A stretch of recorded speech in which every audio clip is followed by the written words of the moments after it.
Hello, this is my 5th AGM as the Executive Director of Hastings Trust, and I'm going to begin my report with a brief summary of what the Trust has contributed to community and economic development of Hastings over that period. I am going to fly through these fairly quickly, but there are some points of note. I joined the Trust just as the credit crunch was in the news, and we all know how the country's economy has fared since then. Despite these pressing times, we have seen a healthy turnover, which has in fact increased.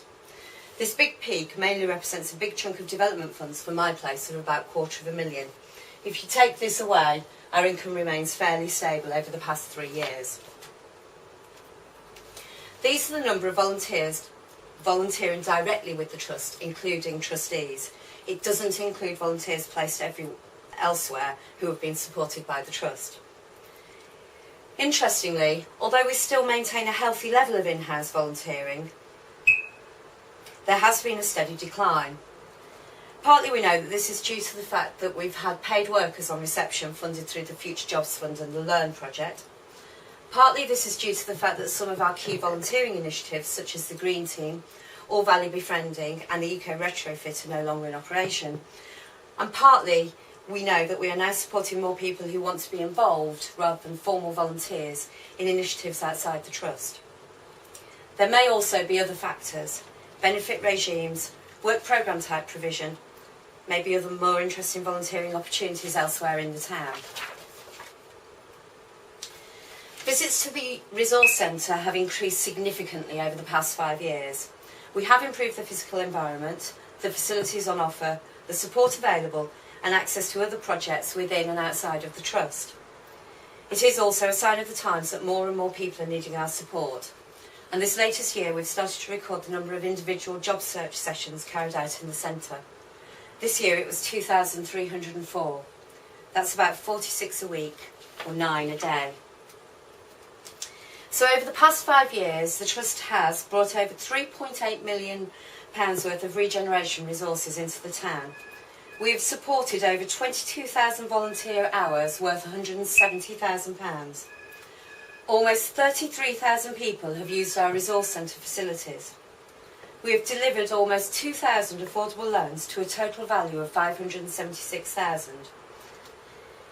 In addition, we have provided training to over 550 people, created employment opportunities for over 100 people, not all directly within the Trust, and assisted countless people into employment, training, formal education and volunteering.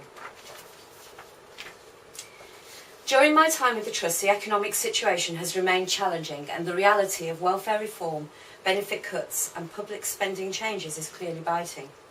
We are seeing an increased demand for our services and those of our partners, alongside decreasing resources for delivery. The landscape for the voluntary, community and social enterprise sector is changing radically. And despite the Coalition's commitment to big society, community rights and localism, we are being forced to work in different ways with new and unknown partners across unfamiliar geographic boundaries. Changes in the strategic framework and pressure on town hall budgets means that for organisations like ours, who have been heavily reliant on those regional structures and the community funding frameworks of local government, there are significant challenges that we are having to face up to, not least how we preserve our independence. New funding models such as payment by results can compromise our delivery mechanisms and have the potential to force us to focus our work on those easier to help in order to draw down funds. Coupled with an apparent inability to influence the design and delivery of services and the funding models that support them, we are at risk of being lost amongst the larger quasi-voluntary sector organisations such as A4E and Serco, who have the size and the finance to take the risk. The increasing blurring between sectors due to new funding models and the resulting increased competition also raises the risk of the public losing faith in charities. Recent reports that companies like Wonga may be getting ready to deliver affordable loans through publicly funded schemes has the potential to jeopardise the credibility of CDFIs and credit unions. All of this means that sector confidence is low.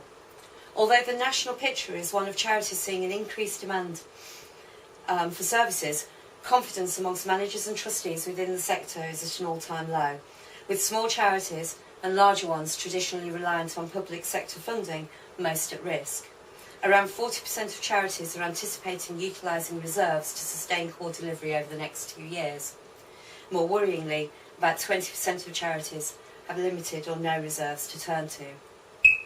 We are vulnerable and our communities are vulnerable.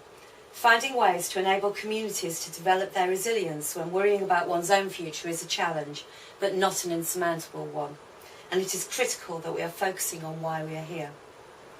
And these pressing times and changing landscape for the sector, with new ways of working, increased commercial competition and reduced resources, puts extra pressure on our trustees and governance. Increasingly professional skills are required, skills that the private sector would pay for, and increasingly complex decision-making and time requirements. In recognition of these changing times, the government made funds available to assist organisations such as ours to make that transition to independence from, or at least a lesser reliance on, public funding. And we were fortunate enough to secure £125,000 from this scheme in April 2011.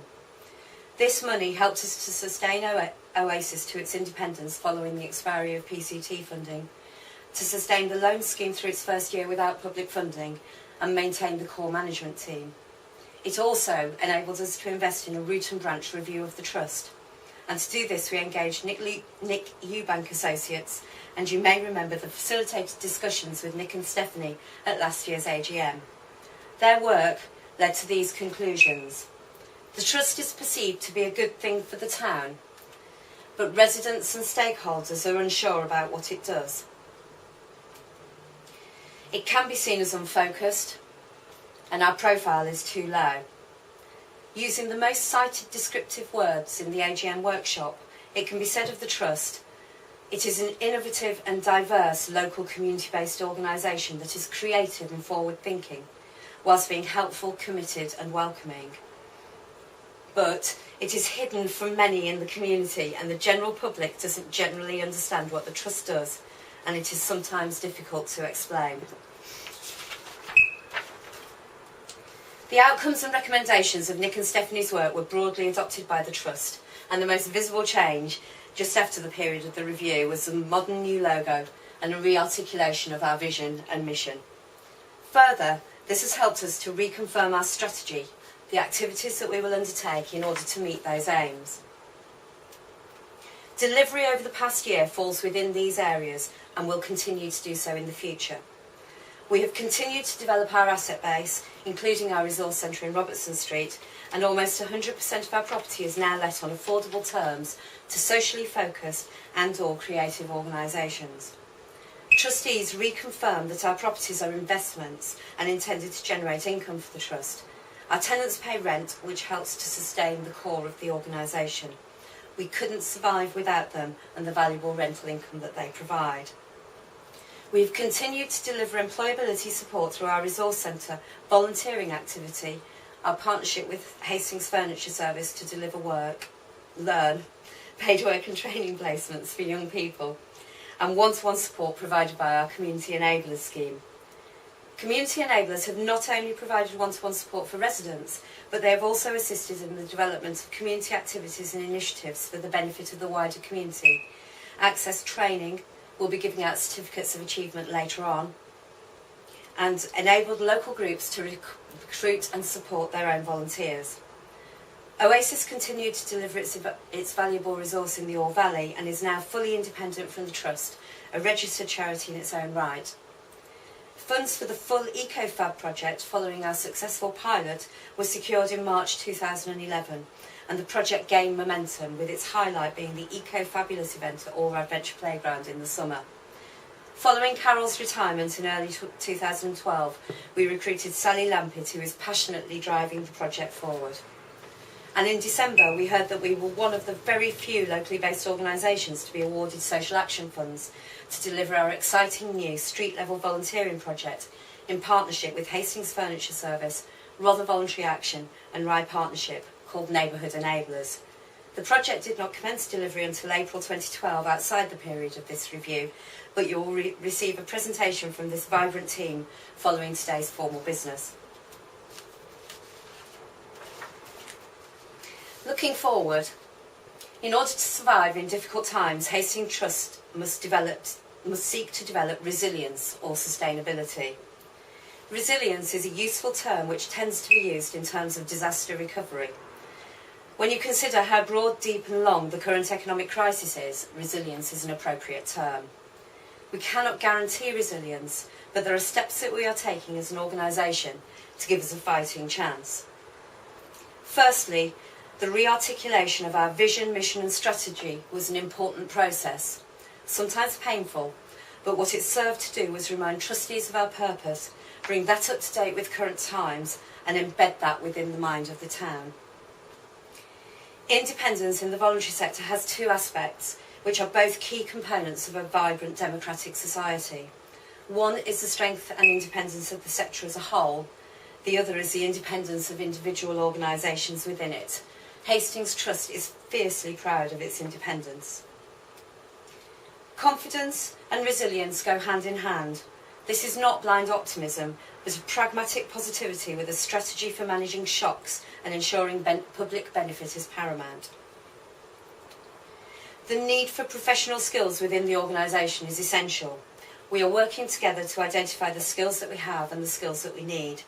Trustees and staff move on, and we miss them when they've gone, but we need to ensure that we have robust succession planning in place to ensure that we do not have strategic gaps in vital skills. This point is quite important. We have to earn money to survive. The term not-for-profit is a misnomer.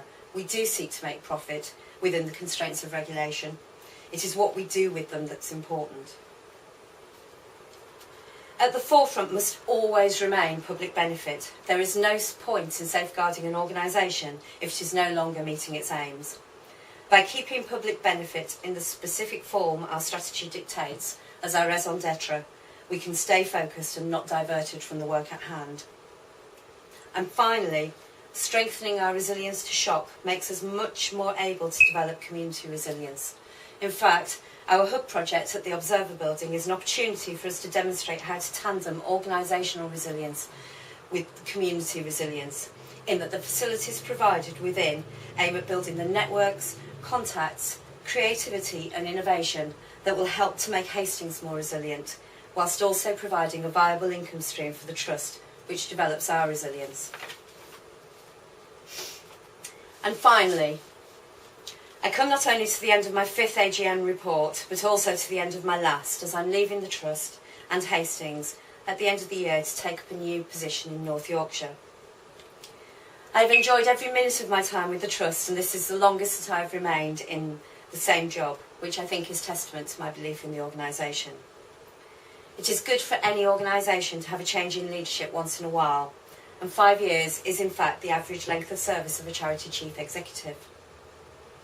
An end is only a beginning, this one for both the Trust and for me, and taking that first step is the hardest. We just have to do it. All third sector organisations face an uncertain future, but we have planned for that uncertainty. We have put in place strategies to help us to cope, and we are confident of our vision and independence.